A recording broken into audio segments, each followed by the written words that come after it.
नमस्कार माझ्या बहीण भावांनो, मित्रमैत्रिणींनो, काय करत आहात? चला आज एखादा नवीन विषय घेऊन मी तुमच्याशी सुसंवाद साधणार आहे. तर माझा आजचा हा विषय असणार आहे की शेवटी मनःशांती ही सर्वश्रेष्ठ असते. आता तुम्ही म्हणाल मनःशांती सर्वश्रेष्ठ म्हणजे काय? तेच मी तुम्हाला समजावून सांगत असते.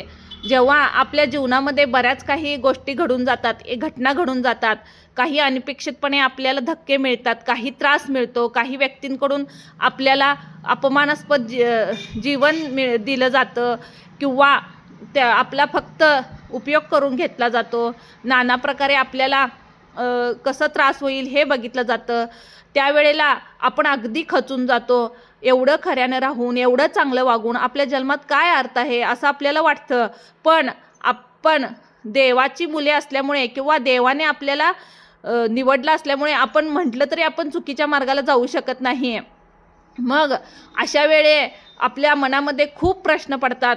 खूप आपल्याला उथल-पुथल आपल्या मनामध्ये निर्माण होते. नेमकं काय करावं, कुठे जावं, कुणाला विचारावं काही समजत नाही. मग अशा वेळे देवसुद्धा आपली परीक्षा घेतोच, हे मी तुम्हाला बोललेच. मग अशा परीक्षेत जर आपण योग्यरित्या पास झालो तर परमेश्वराकडूनच आपल्याला एक मनःशांतीची प्राप्ती होते. आपल्या मनामध्ये हळूहळू एक शांतता यायला सुरुवात होते.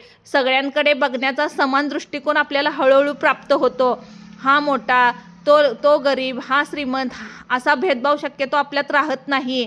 आणि आपण आपल्याकडे पूर्वी तर माणुसकी असतेच, पण जशी स्वप्न मोठी असतात आणि ती पूर्णत्वाला जात नाहीत किंवा ती कमी कमी आपल्याला करावी लागतात, तेव्हा आपल्यामध्ये जास्त माणुसकीची निर्मिती होते. कारण आपण ज्या दुःखातून गेलेले असतो, अशा दुःखातून बऱ्याच व्यक्ती गेल्या असतील अशी आपल्यात एक प्रकारची भावना होते.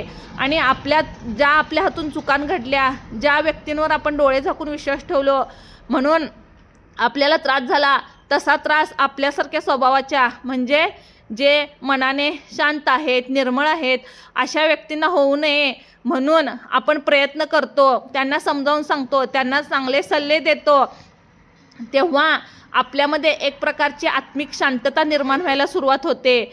जेव्हा आपल्याला इतरांचं चांगलं झालेलं बरं वाटतं, एखाद्यानं आयुष्यात प्रगती केलेलं बरं वाटतं, एखाद्याचं चांगलं झालेलं आपल्याला आनंद होतो, तेव्हा ओळखायचं की आपल्या अंतरात्म्यामध्ये एक चांगली मनःशांती निर्माण झालेली आहे. आणि ह्या उलट जे लोक द्वेषाने भरलेले असतात, ज्यांना एखादी वस्तू, एखादी घटना त्यांच्या मनाप्रमाणे मिळाली नसते, घडलेली नसते किंवा त्यांच्यापेक्षा इतरांचं जर चांगलं असेल तर त्यांच्या मनात जर द्वेष निर्माण होत असेल, मत्सर निर्माण होत असेल, तर ओळखून जायचं की त्यांनी त्यांची आत्मिक शांतता गमावलेली आहे. मग ते वरून खूप दाखवतील, आम्ही खूप शांतताप्रिय आहोत, आम्ही शांत राहतो, पण त्यांच्या आतमध्ये एक प्रकारचं स्वतःची युद्ध चालू असतं. समोरच्याला कसं नमवायचं, कसा त्रास द्यायचा हेच त्यांच्या डोक्यात नेहमी चालू असतं. आणि ह्या उलट ज्या परमेश्वराने आपल्याला शांततेच्या दिशेने नेण्यासाठी निवडलेलं असतं, तिथं आपण सर्वत्र कसं समानता येईल, कसं शांतता येईल ह्याचा आपण विचार करत असतो. एखाद्याला जर दुःख होत असेल तर त्याचे दुःख आपल्याला दूर करता येईल का ह्याचा विचार आपण करतो. किंबहुना ह्या उलट जे द्वेषाने, मत्सराने भरलेले असतात, ते फक्त इतरांना त्रास देऊनच त्यांना आनंद प्राप्त होत असतो. मग मनःशांती महत्त्वाची की फक्त दिखाव्यासाठी आम्ही शांत आहोत असं दाखवणं हे महत्त्वाचं? शेवटी आंतरिक शांती ही खूप महत्त्वाची आहे ना. मग अशा लोकांना खरं ह्या गोष्टी कळून येत नाहीत, पण अशा लोकांशी लढता लढता आपण सुद्धा थकून जातो, दमून जातो. आणि ज्यावेळी आपण अशा लोकांना प्रत्युत्तर द्यायचं बंद करतो, त्यांनी आपला जरी अपमान केला तरी आपण शांत राहतो, आपल्याबद्दल चुकीच्या गोष्टी पसरवल्या तरी आपण शांत राहतो.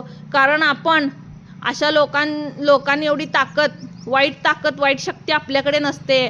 पण तेव्हाच आपल्या पाठीवरती परमेश्वराचा हात पडतो.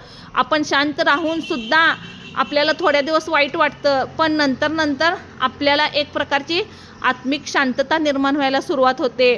त्यावेळी लक्षात येतं की ज्या लोकांना हे सांगत आहेत ती लोक जर ह्यांच्या स्वभावाचीच असतील तर त्यांना ते मान्य असेल, किंवा ह्या विरुद्ध जी लोक चांगली आहेत त्यांना ह्यांनी किती जरी सांगितलं तर तेवढ्यापुरतं त्यांना ते बरं म्हणजे योग्य वाटेल किंवा खरं वाटेल. पण ज्यावेळी समोर येईल सर्व घटना, कारण सत्य हे नेहमी कधी ना कधी वरती येतंच, तसं त्यांना लक्षात येईल की कोण खरं बोलत आणि कोण खोटं बोलत होतं.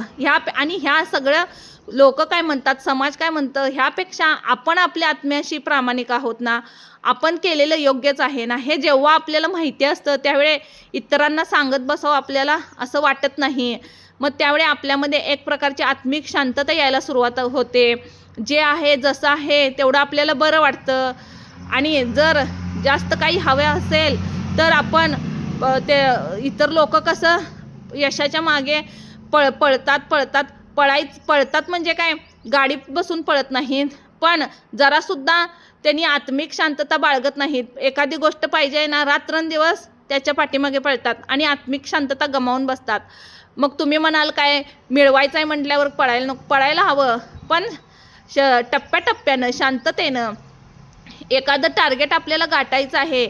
मग ते अगदी सस्याची आणि कासवाची कथा आहे बघा, अगदी तसंच. ससा पळतो, त्याला माहीत असतं की कासव शांततेने येतो, पण शेवटी तो दमतो. आणि जी कासवाची चाल कशी असते, अगदी शिस्तीत, तो न थकता न दमता तो शेवटपर्यंत पोचतो. अगदी असंच आहे. उगीच जग पळाले म्हणून आपण पळत बसायचं नाही. आपल्याला जे ध्येय गाठायचं आहे ते अगदी शांततेने, पण त्या कृतीमध्ये सातत्य ठेवायचं.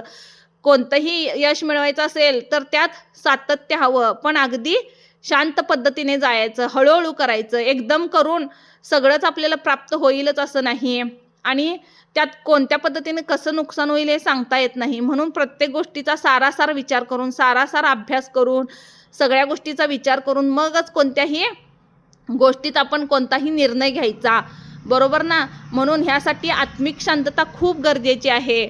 आणि जेव्हा आपल्यात आत्मिक शांतता येते तेव्हा सहजासहजी आपले कोणते निर्णय चुकत नाहीत. आणि जग काहीही म्हणो, हा असा आहे, हा तसा आहे, आपल्याला माहिती असतं ना आपण योग्य आहोत, आपण बरोबर आहोत, आपल्या देवाच्या नजरेत आपण योग्य आहे. मग झालं तर जगाकडे लक्ष द्यायला कुणाकडे वेळ आहे, कारण जो इतरांकडे बघत बसतो त्याच्या आयुष्याची कधीच प्रगती होत नाही. आणि जो स्वतःकडे पाहतो, माझं काय चुकतंय, मला काय बदल करायला हवा, मला कसं वागलं पाहिजे, हे ज्यावेळी आपण आपल्या चुक्यांचा शोध घेतो त्यावेळी आपण त्यात सुधारणा करतो. आणि ही सुधारणा म्हणजे आपल्यासाठीच योग्य असते. आपली ग्रोथ होण्यासाठी ह्या गोष्टी खूप गरजेच्या असतात. आपलं कुठं चुकतंय हे आपल्या लक्षात आलं तर त्यामध्ये आपण बदल करू शकतो. समजा आता आपण प्रामाणिक आहे, पण आपल्यात राग, म्हणजे आपल्याला राग खूप लवकर येतो अशा वेळे, कारण समोरच्याने खोटं बोललेलं प्रामाणिक व्यक्तीला सहन होत नाही.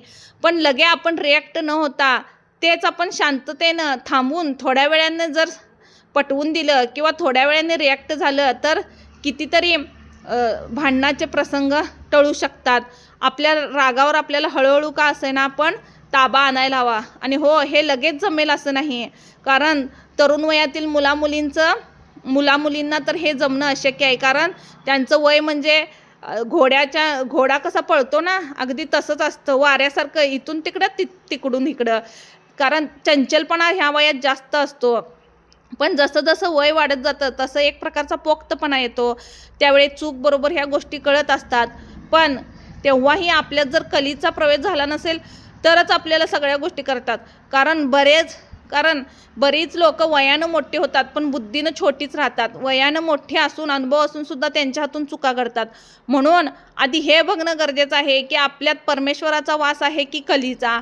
कारण मनशांती असते तिथं परमेश्वर हा असतोच, आणि जिथं मनशांती नाही, फक्त भांडणं, द्वेष, राग आहे, तिथं कलीचा प्रवेश असतो. मग शेवटी आत्मिक शांतता ही महत्त्वाची आहे ना. म्हणूनच मी तुम्हाला म्हणाले, आपण जेव्हा आत्मिक शांततेकडे जातो त्यावेळे आपल्याला हे जग शांतताप्रिय वाटायला सुरुवात होते. आणि हो, माझा हा व्हिडिओ आवडला असेल तर लाईक, शेअर व सबस्क्राईब करा. Bye bye.